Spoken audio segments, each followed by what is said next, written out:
აჩქარებული ტემპი, დაძაბული რითმი, სტრესული გარემო, საკუთარ თავზე ფიქრის დრო თითქმის არ რჩება. სწორედ ამიტომ გაწევრიანდით რადიო იმედის ფრეშ კლუბში და შეცვალეთ თქვენი ცხოვრება უკეთესობისკენ. გადაცემა ფრეშ კლუბი. ნინი ხუგაშვილთან ერთად. დღემშვიდობის მოგესალმებით ყველას, თქვენუსმეთ რადიო იმედს, გადაცემა ფრეშ კლუბია, ღია ეთერში გახლავართ ნინი ხუგაშვილი და მადლობას გიხდით ყურადღებისთვის, ვისაც სურვილი გაქვთ, შეგიძლიათ აგვეთევნოთ Facebook-შიც, Twitter-ზეც, Instagram-ზეც, სადაც ძალიან კარგი გვერდი გვაქვს. მოკლედ ყველაფერია იმისთვის, რომ თქვენ არა მარტო რადიო სიხშირის მეშვეობით, არამედ ონლაინეც იყოთ ჩვენთან დაკავშირებული. ასევე შეგიძლიათ ფრეშ კლუბი მოიძიოთ Facebook გვერდზე, დაგვიმეგობრდეთ და მიიღოთ სიახლეები და საჭირო ინფორმაცია თქვენთვის. დღეს კი ვისაუბრებთ თემაზე კანის მოვლა, განსაკუთრებით წელიწადის ცივ დროს. მოგეხსენებათ, რომ კანი არის სხეულის მეტად სათუთი და მგრძნობიარე საფარველი, ამიტომ მას წელიწადის ნებისმიერ დროს სჭირდება მოვლა, მაგრამ სიცივე არის მისთვის ერთგვარი სტრესი. როგორ მოვუაროთ მას წელიწადის ცივ დროს და როგორ მოვამზადოთ კანის ზამთრისთვის, გავგებთ დღევანდელი გადაცემიდან. დღეს ჩემი სტუმარია კლინიკა ესთეტიკ სერვისის დერმატოლოგი, კოსმეტოლოგიური განყოფილების ხელმძღვანელი ქალბატონი იადარ საველიძე. მოგესალმებით და ძალიან დიდი მადლობა, რომ ხართ დღეს ჩვენთან ერთად. მოგესალმებით, მივესალმებით თქვენს მსმენელს. ძალიან დიდი მადლობა ია, რომ გამონახეთ დრო და გვეწვეთ, მაგრამ მოდით მსმენელსაც შევახსენოთ ტელეფონის ნომრები 292 1188 292 1189 ეს გახლავთ სტუდიის ტელეფონის ნომრები, შეგიძლიათ დაგვირეკოთ და მიიღოთ პასუხები თქვენთვის საინტერესო შეკითხვებზე. ამჯერად კი გადავიდეთ პირდაპირ საქმეზე და დავიწყოთ კანის რომელი პათოლოგიები შეიძლება გამწვავდეს წელიწადის ცივ დროს, რომელ დაავადებებს არ ხვდება მოკლედ სიცივე, ყინვა, მით უმეტეს მოდის ზამთარი და როგორ უნდა მოვემზადოთ ამ ყველაფრისთვის. განსაკუთრებული მოვლა ჭირდება კანს ზამთრის პერიოდში, სიცივის პერიოდში, განსაკუთრებით ატოპიური დერმატიტები მატულობს და ყველა დაავადება შეიძლება გამწვავდეს სიცივის პერიოდში, ანუ კანის დაავადებები. ამიტომ სასურველია, რომ ყველა იმ პაციენტმა თუ ყველა იმ ადამიანმა, რომელსაც აქვს მსგავსი პრობლემები, ისინი უკვე წინასწარ არიან ამის შესახებ ინფორმირებული, რა თქმა უნდა, ბავშვთა ასაკში არ გულისხმობ ამას, ამიტომ იციან როგორ და რანაირად მოუარონ კანს ზამთრის პერიოდში. ერთადაც ვიტყვი, რომ კანს განსაკუთრებული მოვლა ჭირდება ზამთარში, რადგან ცივა არის მოყინვის საშიშროება, ამიტომ ძალიან კარგი დამატენიანებელი კრემები, მკვებავი კრემები ოღონდ უნდა სწორად იქნეს გამოყენებული. განსაკუთრებით მნიშვნელოვანია სახის კანი, რადგან სახე მთლიანად სრულიად შიშველია, ესე ვთქვათ, ზამთრის პერიოდში, სხეულს დაუფარა, ვთქვათ, თბილი სამოსით, მაგრამ სახეზე ეს სამწუხაროდ შეუძლებელია. ასე რომ ზამთრის პერიოდში რატომღაც ჯერ კიდე არ იციან ქალბატონებმა, თუნდაც ელემენტარულად, რომ თქვათ ზამთარში განსხვავებულად უნდა გამოიყენონ კრემები, მაგალითად დღის კრემი და ღამის კრემი, ესეთი მცნება როგორც წესი, ღამის კრემი, არა, მკვებავი კრემი უნდა გამოიყენენ დილით და ღამის პერიოდში ძილის წინ უნდა გამოიყენონ აუცილებლად დამატენები, რადგან დამატენიანებლით გარეთ გამოსვლა გამოიწვევს კანის მოყინვას, აქერცვლას გამოიწვევს და მეორე უკვე სხვადასხვა პრობლემებს. არის და სწორად ბრძანეთ, რომ არ არიან ინფორმირებულები, იმიტომ რომ ძალიან ბევრი ამბობს, რომ პირიქით დამატენიანებელი დილით უნდა წაისვა და მკვებავი ღამით. ეს ზაფხულის პერიოდში და იმიტომ რომ დამატენიანებელი ძალიან დიდი რაოდენობით წყალს შეიცავს და როდესაც დამატენიანებელს წავისმევთ კანზე, მერე წყალი მოიყინება ჩვენს კანზე და უჯრედების მოყინვას შეუწყობს ხელს. მოიყინება ხა პირდაპირ გაგებით, არა, უბრალოდ გამოშრება და აიქერცლება. ანუ ის ფუნქცია, რისთვისაც ამ კრემს ვიყენებთ და რისთვისაც ვისმევთ, ეს ფუნქცია ამ ფუნქციას ვერ შეასრულებს. ასე რომ სასურველია, რომ ჩვენი რჩევები გაითვალისწინოთ. როგორი უნდა იყოს ზამთარში ჩვენ ცხოვრების წესი, კვების რეჟიმი, იმისთვის რომ უფრო მეტად მივეხმაროთ კანს, უფრო მეტად გავამდიდროთ. ეს არ აქვს დიდი არსებითი მნიშვნელობა.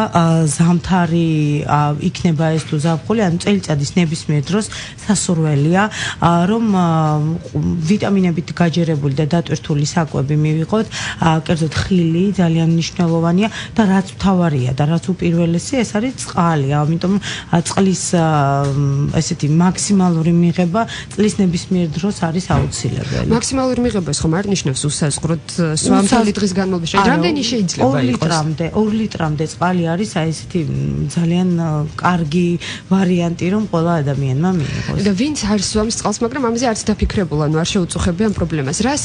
რა ტიპის პრობლემები შეიძლება წარმოიშოს თქვენ ამ დროს? პირველ რიგში სიმშრალე, კანის კუთხით მეკითხებით დერმატოლოგი. პირველ რიგში აუცილებლად კანის სიმშრალე, ატოპია, გამოშრობა და მე უკვე მთელი რიგი პროცედურები ჭირდება და მთელი რიგი ის არის სასურველი პრეპარატების მიღება, კი, ანუ ჩარევა, რომ ეს პრობლემა გამოვასწოროთ. ზარი გვაქვს ეთერში, თუ შეიძლება მივიღოთ და შემდეგ, რადგან დროში შეზღუდულები ვართ, შემდეგ უკვე გავცეთ მას პასუხი. დღემშვიდობისა მოგესალმებით. ძალიან საინტერესო და აქტუალური თემა გაქვს სამთრის დადგომასთან ერთად და გავსი პრობლემა მაქვს მეც, ანუ ხელებთან დაკავშირებით რადიკალურად იცვლება ხოლმე ჩემი ხელები სამთრის დადგომასთან ერთად უხეშდება და სახეზეც რაღაცა კარგავს მოკლედ თავის ელფერს და მაინტერესებს აი სახლის პირობებში თუნდაც როგორ უნდა ვიმკურნალოთ ან რა უნდა ვქნათ. კი ბატონო, დიდი მადლობა შეკითხვისთვის.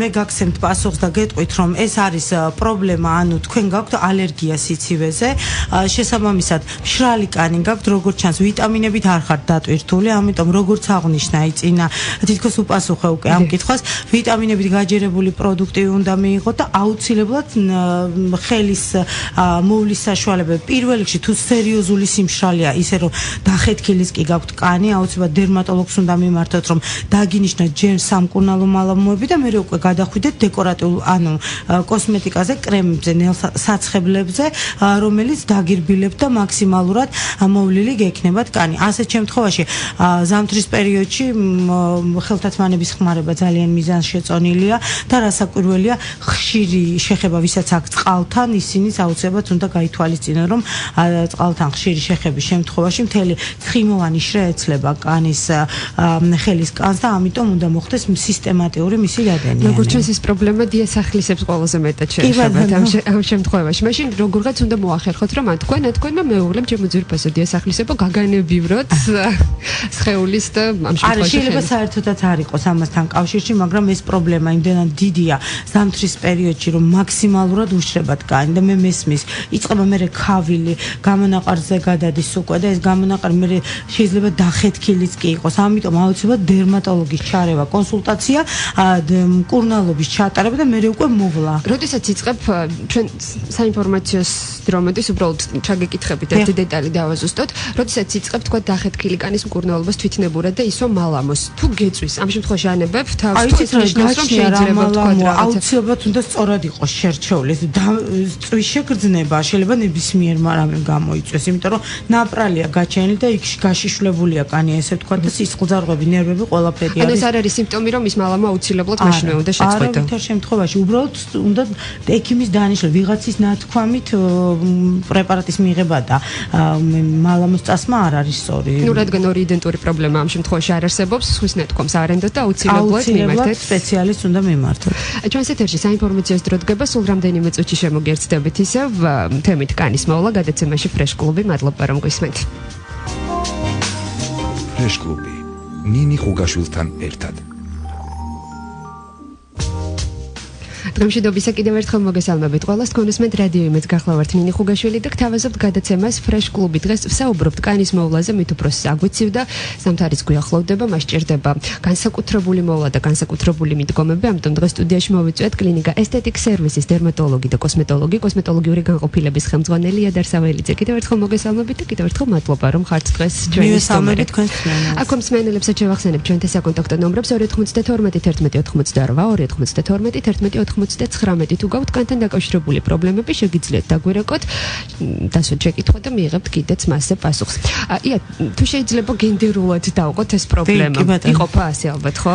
მამაკაცებს უფრო მეტად დაწუხებთ თუ ქალებს და ზამთარში რამდენად სპეციფიურია ეს პრობლემა თქვა და. რა თქმა უნდა, ქალბატონები უფრო მეტად აზვიადებენ ამას და უფრო მეტად ყურადღებას აქცევენ და ესეც უნდა იყოს, მაგრამ გეტყვით რომ რა თქმა უნდა, ეს მსგავსი პრობლემები, ანუ დერმატოლოგიური პრობლემები, როგორც მამაკაცებს, ასე ქალბატონებს თანაბრად აწუხებთ, მაგრამ რადგან ქალბატონები უფრო მეტ კოსმეტიკას გამოიყენებენ, უფრო მეტ დეკორატიულ კოსმეტიკას ხმარობენ, არასწორად ზოგ შემთხვევაში.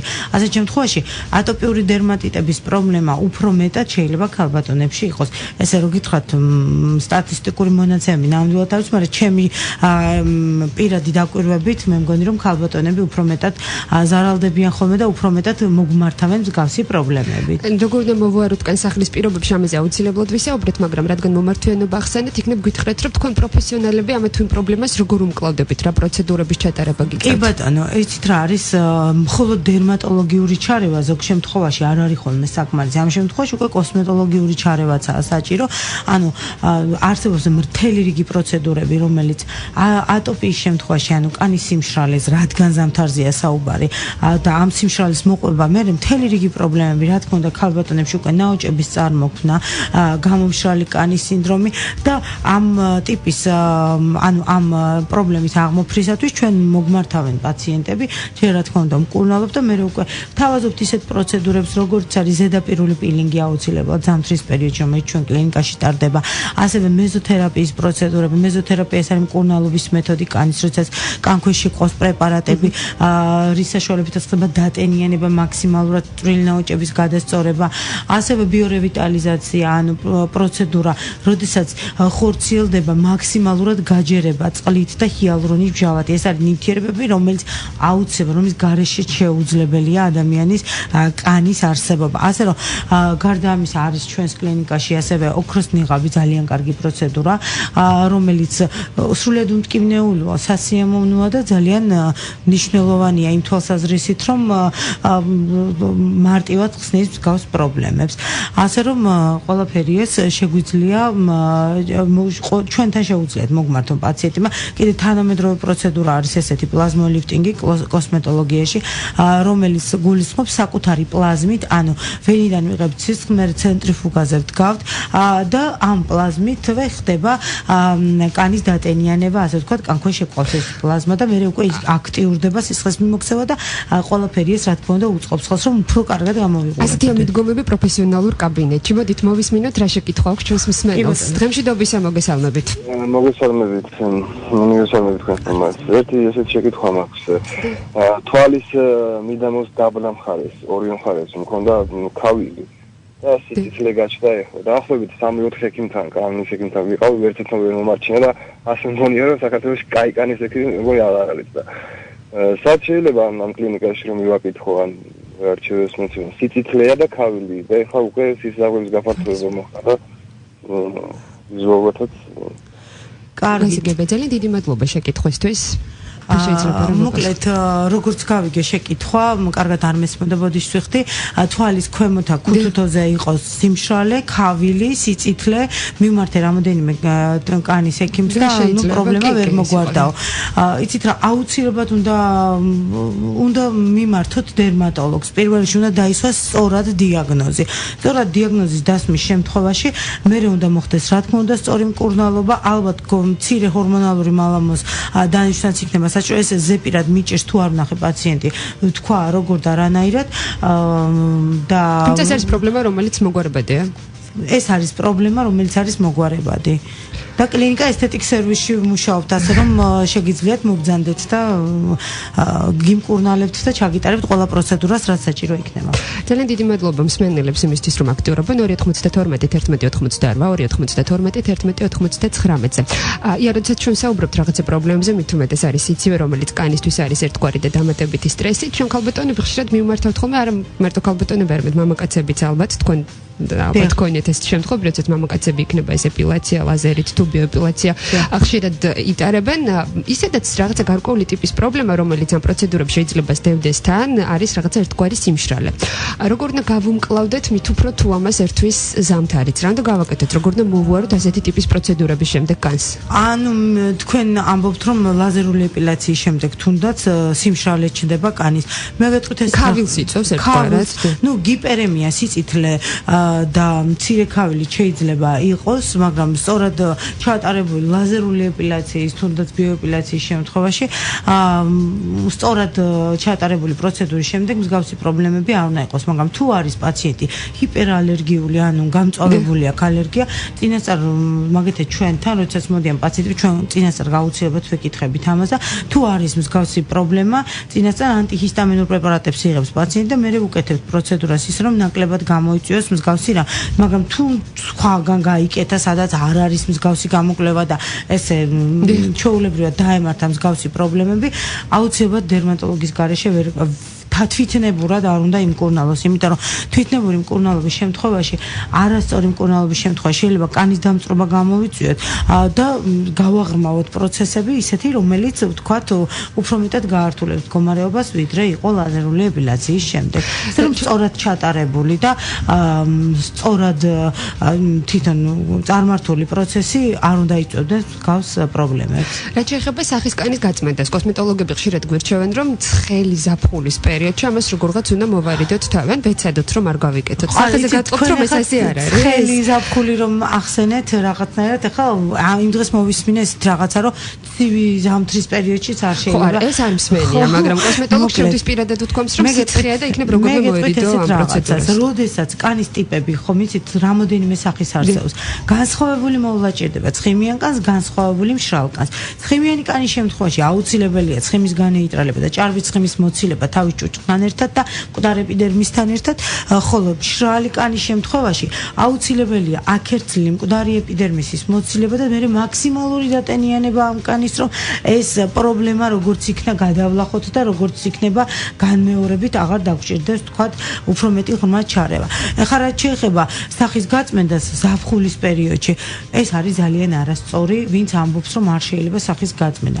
არავითარ შემთხვევაში ზაფხულში ისედაც ჭარბად გამოიყოფა ცხიმი და როდესაც ფორები გადალესილია რა ცხიმით, ანუ ჭუჭხთან ერთად და კიდე ცხიმი გამოიყოფა, კანქვეშ გროვდება მერე ცხიმი, ჩნდება ცხიმგროვები, მილიუმები და პრობლემა ღრმავდება უფრო მეტად და საშინელ მდგომარეობაში ახლა ზოგჯერ სახე, ამიტომ კანის ტიპის და მიხედვით აუცილებლად უნდა დაადგინოს ყველა ადამიანმა უნდა იცოდეს როგორი ტიპის კანია.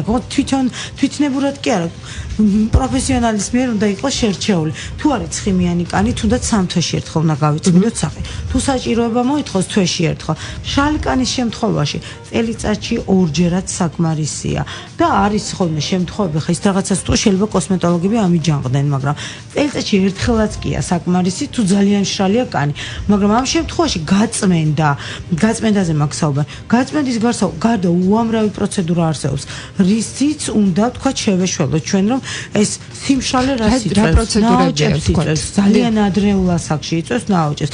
პლუს თუ მიმიკა ერთვის, მერე საერთოდ და ცხიმიანი კანი ამ მხრივ უფრო ის თავის დადებითი მხარეებიც აქვს, იმიტომ რომ გვიან ჩდება ნაოჭები. როგორ უნდა მივეხმაროთ კანს იმისთვის, რომ რაღაცა ბევრი პრობლემის წინაშე არ აღმოჩნდეთ. ის რომ მე ხა სულ საუბრობ პროფესიონალურად, დერმატოლოგიურად, კოსმეტოლოგიურად კაბინეტში როგორ სახლის პირობებში შესაძლებელია. მინდა მივმართო ჩვენს ქალბატონებს, რომ არ არის აუცილებელი და მაინც აუცილებელი ძალიან ძვირადღირებული და ძვირფასი კოსმეტიკის გამოყენება. კოსმეტიკა, ანუ თვითონ ეს კრემები, რომელსაც ვიყენებთ ჩვენ, რა თქმა უნდა, სასურველია, რომ რაც კარგი და მაღალი ხარისხის არის, მაგრამ მაქსიმალურად უნდა ვეცადოთ, რომ ნატურალურ პროდუქტზე იყოს დამზადებული და სწორად, როგორც გადაცემის დასაწყისში აღნიშნეს, სწორად იქნა შერჩეული. ანუ ძვირადღირებული თქვენთვის, მაგალითად, კონკრეტული ერთი ადამიანისთვის არ შეიძლება ნიშნავდეს, შეიძლება არც ნიშნავდეს, რომ ეს არის მისთვის კარგი და დადებითი. ამიტომ აუცილებლად უნდა მოხდეს სწორად შერჩევა ჩვენი კანის და ტიპის მიხედვით. სახლის პირობებში 1000 სხვადასხვაგვარი ნიღბები, ეს საოჯახო რეცეპტები. ესე კონკრეტულად ვერაფერს ვერ ურჩევ, მაგრამ არსებობს უამრავი რეცეპტი. თუნდაც ხილის ნიღბები, თუნდაც სხვადასხვა მინარევი თაფთან, მაგრამ აქ მეორე ნიუანსია გასათვალისწინებელი, რომ ზოგ შემთხვევაში ესა თუ ის ადამიანი შეიძლება ალერგიული იყოს იგივე კომპონენტზე, თაფლზე, იგივე ვთქვათ ხილის რომელიმე ინგრედიენტზე, ასე რომ ეს ოჯახის პირობებში აუცილებლად ის სახლის პირობებში ეს მხოლოდ მიეშველება, ანუ უბრალოდ ხელს შეუწყობს, რომ უფრო კარგად წარიმართოს ჩვენი პროცესი, უფრო დატენიანებული და მოვლილი შეხედულება ექნება ამ ქალბატონებს. იმისთვის რომ მეორე დღეს კანი ჯანსაღად გამოიყურებოდეს, ამბობენ რომ ადრე დაძინება არის ძალიან კარგი, ამბობენ იმასაც რომ დემაკიაჟი არის აუცილებელი მაკიაჟის მოშორება, მაგრამ სადაც ცნობილია რომ სოფი ლორენი ზოგჯერ ზარმაცობდა და მაკიაჟის მოშორების გარეშე იძინებდა ხოლმე, მეგოდი ჩვეულებრივ მოკვდავებსაც გვეპატიება ეს ამბავი, მაგრამ რას უქმნის პრობლემას, რა შეიძლება ამან გამოიწვევს, თუ შეიძლება ამაზე ვისაუბროთ და დასაკვირველია, იცით რა არის, ზოგჯერ ხა ადამიანები ვართ და შეიძლება ვერ შევძლოთ და ყოველთვის სწორად, აი სულ ყოველთვის სწორად ვერ ვაკეთებთ ისე რომ ყოველდღიურად მოხდეს დემაკიაჟი, თუმცა ეს აუცილებელი მომენტია. აუცილებელი. თქვენ ამ შემთხვევაში საპნის, გელის თუ რისი გამოყენება როგორ გააჩნია როგორი ტიპის კანი. თქვენ თუ არის მშრალი ტიპის კანი, ამ კანზე არის პლუს ტონალური კრემი, ზემოდან კიდე პუდრა, არავითარ შემთხვევაში მშრალ კანზე პუდრა არ შეიძლება, იმიტომ რომ პუდრა არის ფხვიერი სახის. თუნდაც უკებავის ზემოდან? იცით რა, იმდენად მშრალია. კანი კი პუდრი კიდე აშრობს. პუდრი კრემ პუდრების სახით, კრემ პუდრა არის ის ცხიმიანი კანისთვის, მაგალითად, რომ არ იყოს სიპრიალის ეფექტი. ამიტომ სხვადასხვა ტიპის კანს სხვადასხვანაირი შერჩევა ჭირდება. თუნდაც რომ მისულხართ პარფიუმერულ მაღაზიაში, გეკითხებიან როგორ ტიპის კანი გაქვთ და თქვენი ტიპის კანის მიხედვით ცილომე შეგირჩიონ კოსმეტიკა. ასე რომ დემაკიაჟი აუცილებელი მომენტია, გააჩნია თუ ცხიმიანი კანია, საპნითაც უნდა მოხდეს მისი ჩამობანა. ხოლო თუ თქვათ არის მშრალი კანი, ამ შემთხვევაში სხვადასხვა კოსმეტიკური რძე არსებობს, ლოსიონები არსებობს, რომელიც პარალელურად ატენიანებს კანს. გასაგებია, პარალელურად თუ არ ატენიანებს, ამ შემთხვევაში აუცილებელია, რომ თქვათ ჩვენ გავაკეთოთ ის, რომ საცხები წავისვათ, თქვათ სახეზე. აუცილებლად, კი, აუცილებლად უნდა წავისვათ საცხები, რასაკვირველია. ღამით ნებისმიერ, თქვათ რა საკიდან არის რეკომენდებული? ამბობენ, რომ თქვათ 25 წლამდე არ არის აუცილებელი. რატო თუ მშრალი კანია, თუ მაშინ გეტყვით ესეთ შეკითხვას დაგისვავთ, 18 წლის გოგონა არ გინახიათ ძალიან ცხიმიანი კანით რო იტანჯება, იმას არ ჭირდება სახის გაწმენდა. ძალიან პატარა ასაკში მოუყვანიათ დედებს შვილები და რატომღაც დედებს არ ესმით და უჭირთ ამის გათვითცნობიერება, რომ მათი შვილი იზრდება და თუნდაც 16 წლის ასაკში გარდატეხის პერიოდს როდესაც ცხიმის ბალანსი არის დარღვეული და ჯერ არ არის თქვა ეს გარდატეხის პროცესი დამთავრებული და ჩამოყალიბებული ნივთიერება და სხვა ამ შემთხვევაში ჭარბი ცხიმი გამოიყოფა. უნდა მოხდეს მისი განეიტრალება ხდება იგივე საპნებით, იგივე მკურნალობის მეთოდით და პლუს გაწმენდა. ანუ კოსმეტოლოგიური წმენდა. თუნდაც პატარა ასაკში შესაძლებელია თქვა ამ პროცედურების ჩატარება ჩვეულებრივად ხო? და აუცილებელიც არის, იმიტომ რომ მნიშვნელოვანია თუ ჭირდება. ძალიან ხშირად ყოფილა რომ მოსულა პაციენტი და მithქვამს რომ ისე რა თქვენ ჯერ არ გჭირდებათ. ანუ ეს ძალიან მნიშვნელოვანია რომ რაც არ სჭირდება ადამიანს ის არ გაუკეთო და ცოტა კომერციული თვალსაზრისით არ მივდგე ამ საქმეს, იმიტომ რომ ძალიან ბევრ ადამიანს სჭირდება ნამდვილი დახმარება. თუნდაც იგივე ცხიმიანი კანის პირობებში. გასაგებია, სულ დაახლოებით 2 წუთი გვაქვს დარჩენილი გადაცემის დასრულებამდე, მაგრამ არ შემიძლია არ შევეხო მაკიაჟის თემასაც. ყოველდღიურად როგორი ტიპის მაკიაჟის გამოყენებას გვერდჩევთ იმისთვის, რომ კანს არ მივაყენოთ სუბუქი მაკიაჟი გულისხმობს, რომ თუნდაც ეს მინიმალურად მოხდეს დაფარვა, თუნდაც ტონალური, თუნდაც პუდრის, თუნდაც ყოველდღიურად შეიძლება ტონალურის გამოყენება. იცით რა, ყოველდღიურად რეკომენდირებული არ არის, მაგრამ თუ თქვათ პრობლემები აქვს, ნაპრალები აქვს ადამიანს, აქვს პიგმენტური ლაქები, ამის დაფარვა აუცილებლად უნდა ხშირად გამონაკლისის დაფარვისთვისაც იყენებენ, მაგრამ ხო ვიცით რომ ეს პრობლემად იწვევს პრობლემას. ყოველდღიურად არ მოხდეს ტონალური კრემის ხმარება. ბაზისეულად ძირფესვიანად უნდა მოხდეს იმ პრობლემის მოგვარება, რომელიც აწუხებს პაციენტს, ეს იქნება პიგმენტური ლაქები, პიგმენტური ლაქების მოცილება შესაძლებელია. პილინგების საშუალებით ახლა მით უმეტეს სეზონია შემოდგომა მთავრდება და ზამთრის პირზე ვდგავართ.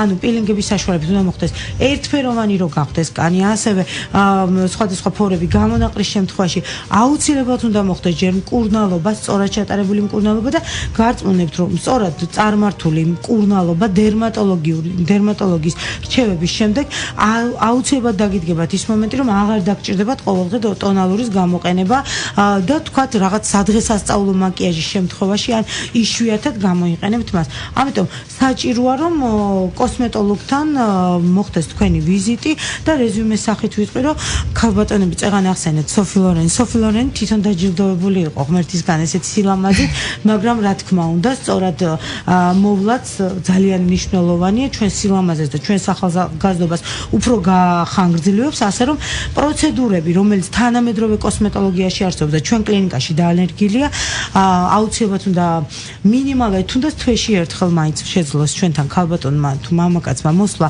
იმისთვის, რომ მარად ახალგაზრდა და აუწყოთ ფეხი, ესე ვთქვათ, ცხოვრების რიცხვს და რაც შეიძლება გვიან დავბერდეთ.